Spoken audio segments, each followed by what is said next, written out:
When you scroll through a sea of electric guitars on Amazon, it's easy to get caught up in glossy photos and the promise of studio-ready tone. The real frustration hits when you finally get the box home, plug it in, and discover that the vibe you imagined just doesn't translate. Either the weight feels off, the pickup balance is strange, or the neck just doesn't sit right under your hand. I've seen that happen enough times that I now double-check a few practical things before I even click Add to Cart. Link is in the description if you want to check the product details on Amazon. The Ibanez RGT1270PB is one of those guitars that sits squarely in the middle of that decision-making line. It's marketed as a sleek, blue Starburst flat that can handle everything from clean jazz chords to crunchy rock riffs. On paper, it looks like a solid-body workhorse. A basswood body, a maple/walnut neck, an ebony fingerboard, 2 humbuckers paired with a single-coil pickup, all wrapped in a finish that's more eye-catching than most beginner instruments. But what does that mean when you actually plug it into a practice amp or a small gig setup? First, let's talk about the body wood.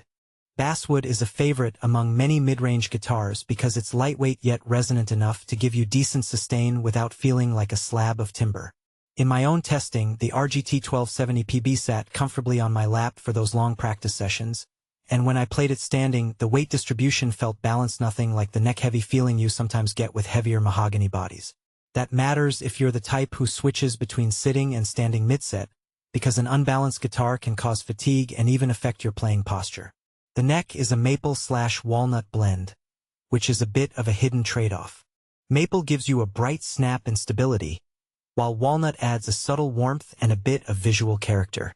The neck's profile on this model leans toward a fast shape, slightly thinner at the back than a classic shape.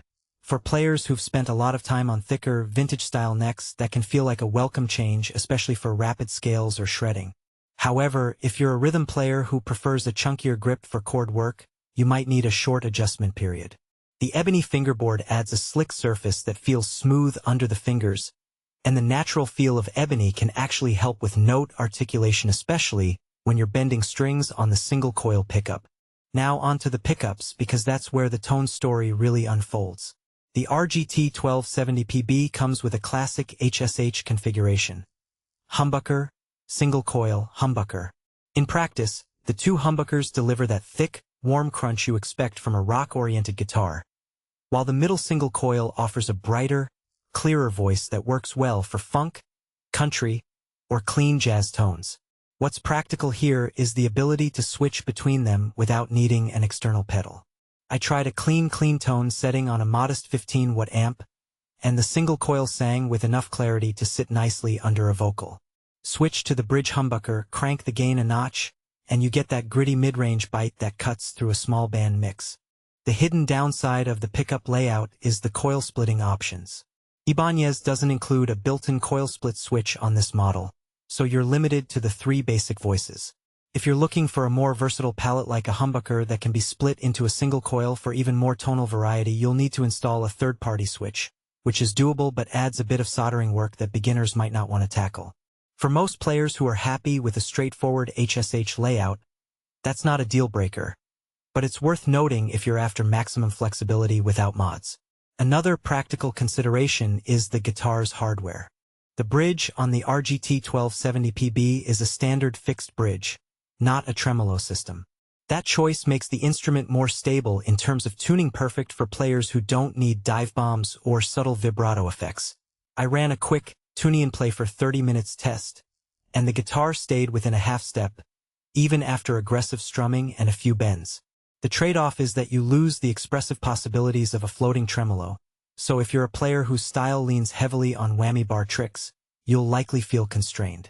What about the aesthetic and the wow factor? The blue Starburst finish is indeed eye-catching, and the flat finish means you don't have that glossy sheen that can sometimes glare under stage lights. It also feels less sticky when you're sweating through a gig. The downside is that the flat coat can be a little more prone to showing fingerprints and minor scratches compared to a high-gloss finish. In a real-world gig environment, you might find yourself wiping the body more often, which isn't a huge issue but something to be aware of if you value a pristine look throughout touring. So, who should buy the Ibanez RGT1270PB? If you're an intermediate player who wants a versatile instrument that can handle clean jazz,